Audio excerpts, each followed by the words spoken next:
présente, je m'appelle Rachid, donc je suis à l'APA depuis 1 an et demi maintenant. Voilà, je sais pas ce qui, voilà. Donc c'est l'association pour l'amitié qui a été fondée il y a à peu près 7-8 ans maintenant. Donc ça a commencé par un appartement où ils habitaient, enfin c'était une colocation au Blomonto, 5-6 personnes. Et ça s'est développé surtout ces dernières années, 2012-2013. Et maintenant, enfin, on est à peu près 15 appartements, 15 colocations, plus 5 familles. Donc les appartements, c'est à peu près entre 6, 8 à 10 personnes maximum. Donc en tout, on fait à peu près 150 personnes dispatchées sur un peu différents arrondissements de Paris, donc 15e, 14e, 20e et Saint-Ouen. Bien sûr, tous ces appartements que nous habitons sont du diocèse de Paris ou des communautés religieuses catholiques de Paris.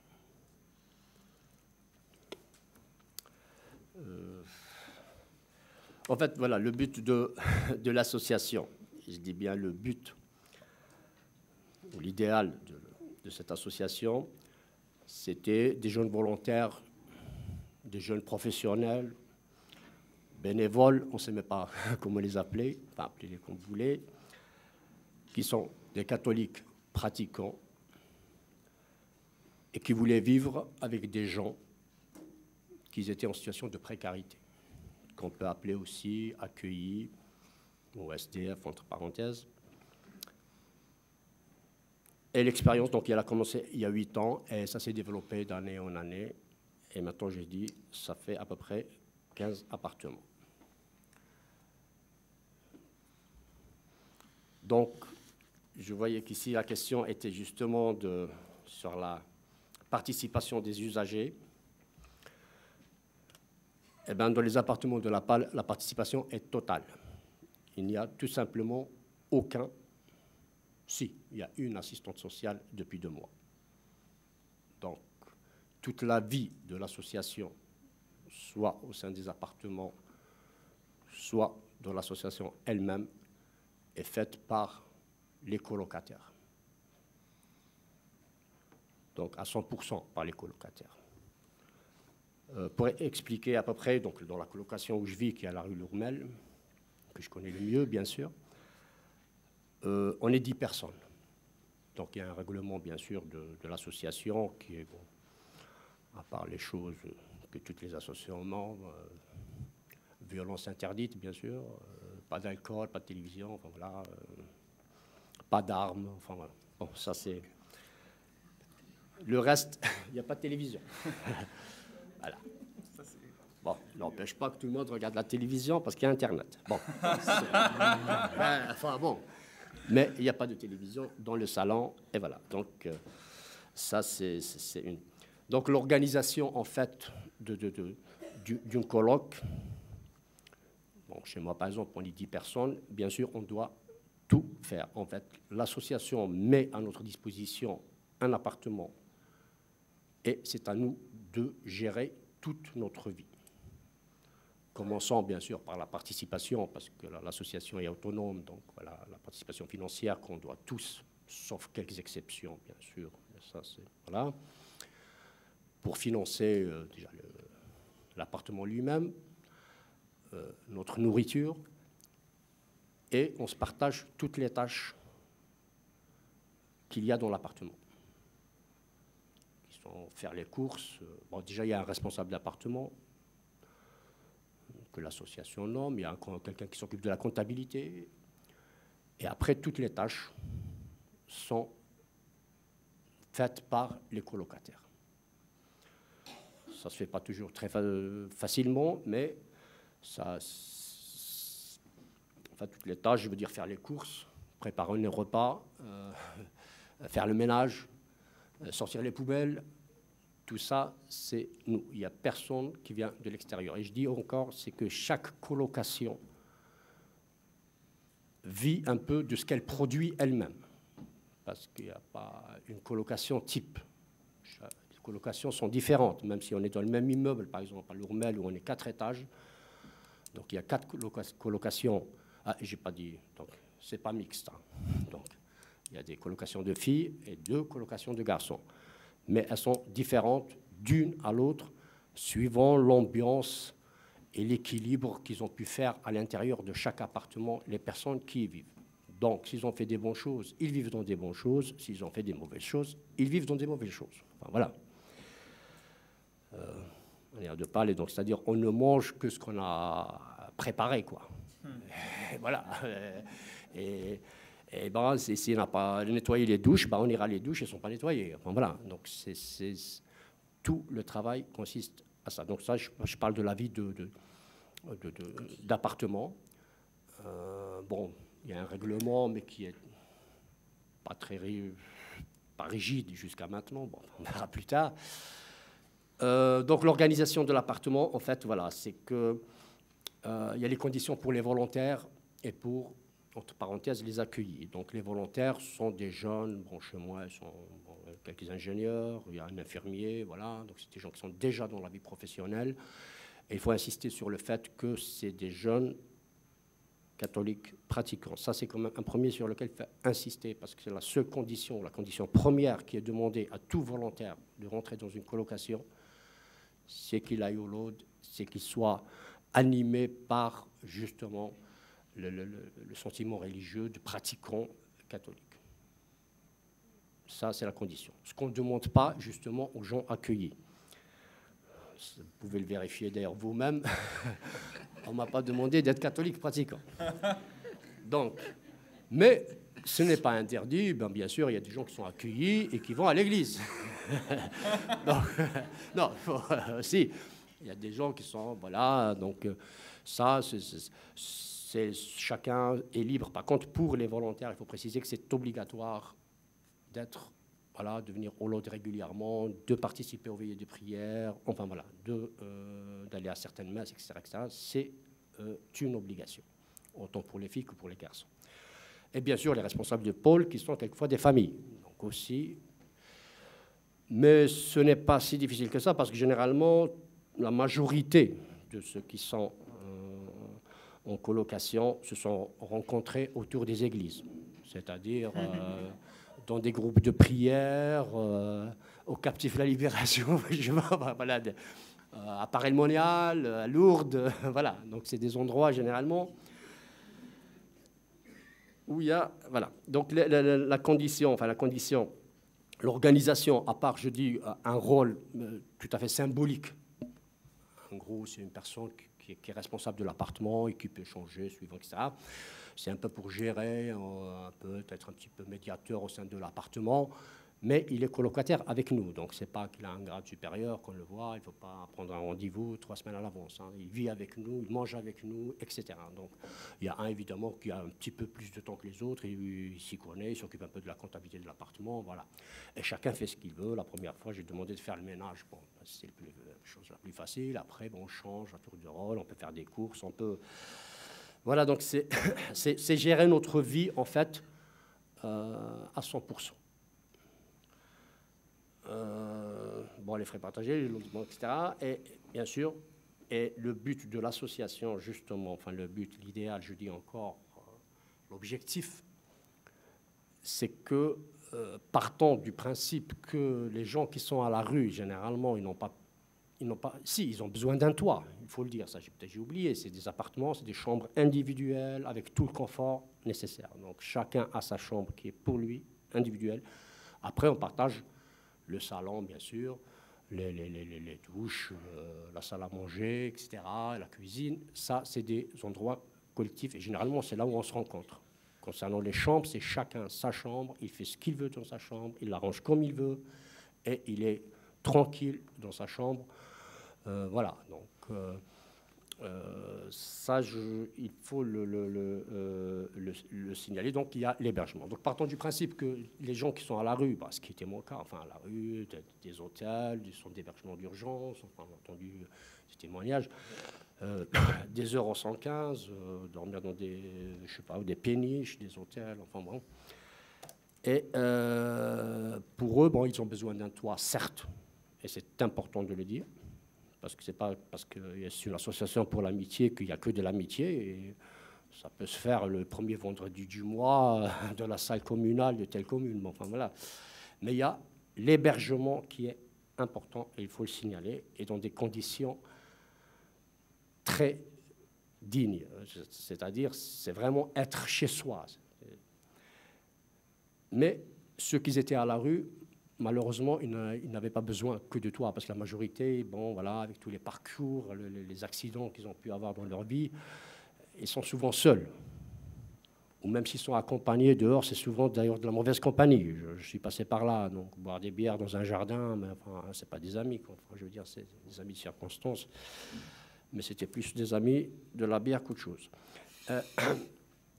Et donc, le principe est justement de faire vivre. Peut-être, oui, ça peut paraître un peu difficile. Certains n'y croient pas. De dire, bon, comment on va faire vivre les gens dans le même appartement. Eh ben, l'idéal, c'est de dire, justement, le but, c'est de dire que ces gens-là, ben, ils n'ont pas besoin que d'un toit, ils ont besoin aussi de relations humaines, parce que souvent, il n'y a pas de famille, il y a eu des ruptures, des différentes ruptures, et ils sont tout seuls. Voilà. Et il y a besoin de renouer avec des relations. Ben bon, voilà, donc Et bon, moi personnellement, je le dis, je veux dire, j'étais à Paris, j'étais même dans des situations un peu, bon, justement, l'hébergement d'urgence et tout. Bon, c'est vrai, j'étais avec 2 millions d'habitants à Paris, mais j'étais seul. Je veux dire, c'est pas parce qu'on rencontre beaucoup de monde dehors, mais là, je me sens pas seul parce que j'habite avec des autres. Et il y a quelque chose en plus. Donc le but de l'association était ça. Bien sûr, je dis, pour les volontaires, c'est justement partant de moi. Et j'entends ça souvent se répéter parmi les volontaires, c'est de dire, pourquoi je suis là, ben, c'est d'essayer de vivre ma foi ici. Donc, parce que, bon, comme toutes les religions, aller à l'église ou je sais pas où, à la mosquée, ou je sais pas, c'est bon, c'est bien, c'est la théorie, etc. On entend des belles choses du curé et d'autres, mais bon, quelquefois, il faut les mettre en pratique. Et là, c'est autre chose. Et donc, il y a certains peut-être qui ont compris cela. Bon, les belles paroles du prêtre, bon, c'est bien, mais bon. Et donc, c'est des gens qui sont engagés dans ce sens de vouloir vraiment mettre leur conviction, en fait, leur foi dans la vie courante et qui est la vie de tous les jours et qui est habitée avec des gens qui sont d'âge, de milieux sociaux, de nationalités différentes.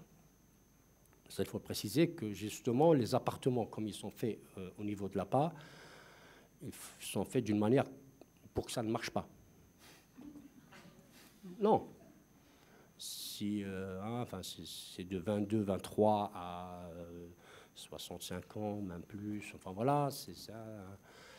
C'est des jeunes jusqu'aux retraités, avec 3-4 nationalités par appartement, des milieux sociaux différents. Il y a celui qui est ingénieur, il y a celui qui sait à peine lire son nom. Enfin voilà, donc c'est vraiment des gens extrêmement différents. Et justement, le défi peut-être, je dis c'est un défi, parce que ça reste, même l'association jusqu'à maintenant, elle se pose la question, on va jusqu'où et comment ça va se faire, parce que c'est une réflexion qui se passe tous les jours. Et je dis bien, ce défi, c'est d'essayer de vivre cette amitié, de vivre ensemble, et si possible en paix et dans le respect. Je dis dans le respect parce que je parle pour moi, parce que j'étais un peu en galère, et bon, voilà, etc. Mais je peux parler au nom de tous les autres qui étaient en galère. Quand on a tout perdu, il reste une chose, c'est son orgueil. Pour certains moments, c'est tout ce qui me restait. Voilà. Cet orgueil, voilà. Et peut-être c'est ça qui permet qu'on survit. Et donc la première des choses qu'on exige des autres, c'est justement le respect. Et là, dans ces appartements, c'est la condition première. C'est justement de respecter l'autre comme il est, pas d'avoir ces jugements qu'on peut trouver par-ci, par-là. Oui, oui, d'accord, eux, ils aiment dormir dehors, bon, ils aiment bien boire la bière, bon, c'est très bien, c'est comme ça. Bon. Mais ça ne se fait pas facilement. Je dis bien parce qu'il y a le partage des tâches, ça ne se fait pas facilement pour différentes raisons. C'est qu'on est tous différents. Bon, on partage les services, il y a certains qui ne sont pas très portés pour faire les services. Donc, bon, enfin, je voulais pas. Peut-être il faut dire aussi qu'il y a quelques conditions, qu'il y a par exemple un repas de colloque par semaine qui est obligatoire. Ça, on doit se rencontrer au moins une fois. Enfin, les obligations, c'est ça. C'est les lots pour tout le monde, pour les volontaires, tous les matins, à 7 h, chez nous. Et un repas de colloque obligatoire, une fois par semaine.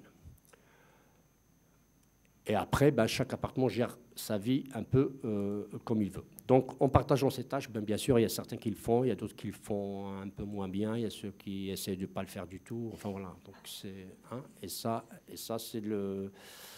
Donc, ça fait des fois des petites frictions, ça fait des fois des rappels à l'ordre. Tous les mardis, c'est la même chose. C'est qui s'occupe des toilettes, ils ne sont pas dans un état, etc. Bon, voilà. Il n'y a pas de café, c'est qui s'occupe des courses et tout. Bon. Et comme j'ai dit, bon, voilà, on vit de ce qu'on produit nous-mêmes, que ce soit dans l'ambiance. On mange ce qu'on a acheté dans le supermarché ou dans le marché et ce qu'on a bien voulu cuisiner, et voilà. Si on s'est donné un peu de pain, bon, on mange bien. Si on ne s'est pas donné de pain, bon, voilà, on mangera des lentilles, puis c'est tout. Voilà. Je veux dire, je dis l'amitié, ça peut paraître, certains disent, ouais, bon d'accord, l'amitié c'est quoi, enfin, etc. Et puis chacun a ses conditions de l'amitié. En fait, c'est quoi l'amitié? Il y a certains, on peut rester 5 minutes, on boit un café avec quelqu'un et on considère que c'est un ami. Il y a certains que vous connaissez depuis 30 ans, puis vous dites, ouf, je ne sais pas si c'est encore un ami. Enfin, ça veut dire, l'amitié, voilà, est relative.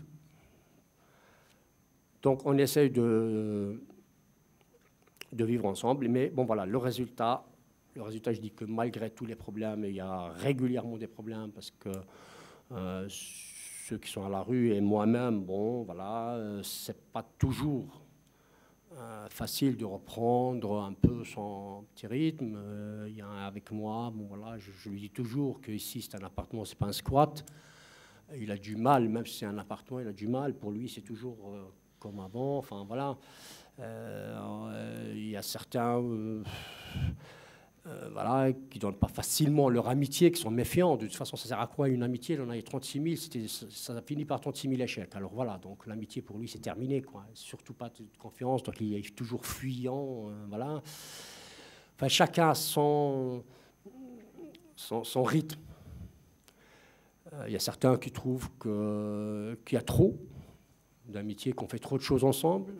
Il y a d'autres qui trouvent qu'il n'y en a pas assez. Et où est l'équilibre dans tout ça? C'est le problème, c'est ça. C'est dans chaque colloque, il y a un équilibre qu'il faut trouver. Et souvent, entre 10 personnes, voilà, bah, écoutez, je ne suis pas là parce que je travaille. Bon, voilà, on peut pas... Et lorsqu'on dit on vit dans l'amitié, ça ne veut pas dire qu'on va passer des soirées ensemble à discuter, à se regarder, etc. Non, des fois, on se croise, à part ce repas par semaine, on se voit 2-3 fois, etc. Donc, c'est pas...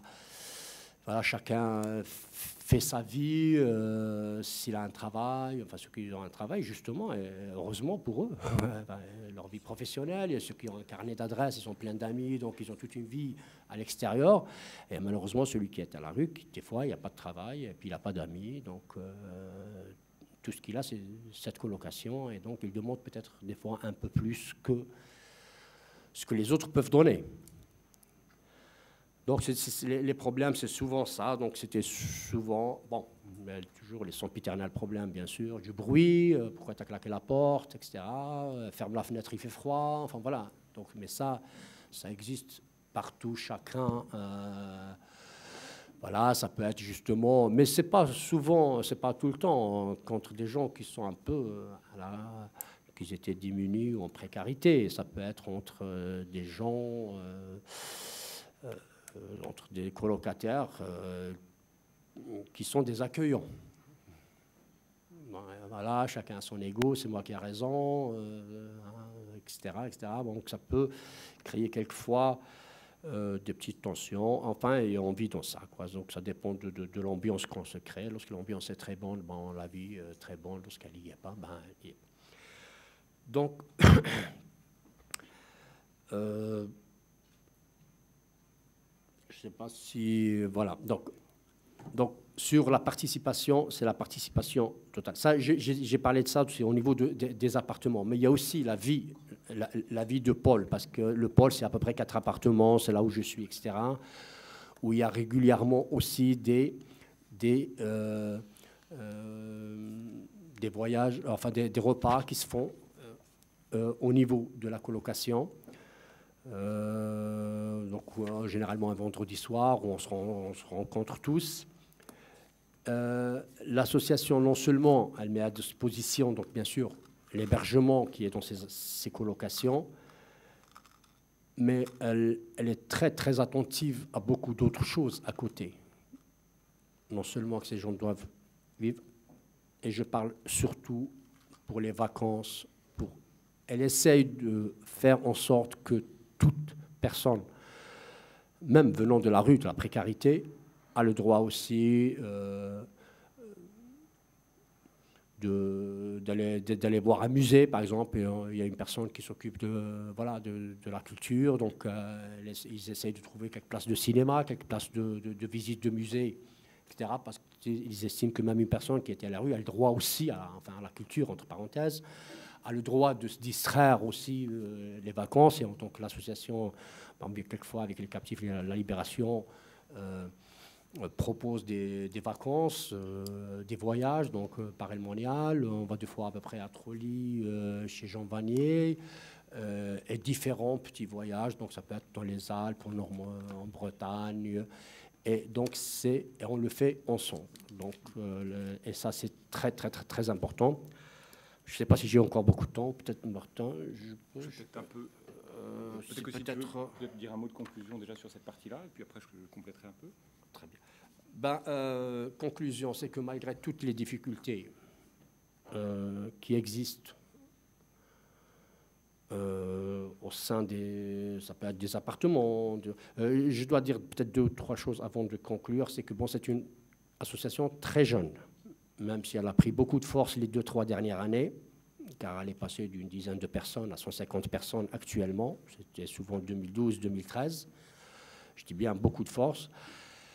Mais ça reste quand même jeune par l'histoire de l'association elle-même, mais jeune par les personnes aussi qui la portent. C'est-à-dire que ce soit au niveau des appartements, enfin voilà, c'est des gens, lorsque je dis jeunes, c'est 25, etc. Donc, et c'est une association donc, qui est toujours en mouvement parce qu'en gros, on est toujours en recherche d'appartements, et surtout en recherche de volontaires, parce que des fois les volontaires, ils partent pour des raisons professionnelles, pour des raisons aussi quelquefois familiales, parce qu'ils se marient, etc. Donc, ils doivent quitter l'association, et à ce moment-là, donc c'est une association qui est en permanence, je dirais, en train de chercher un petit peu des volontaires.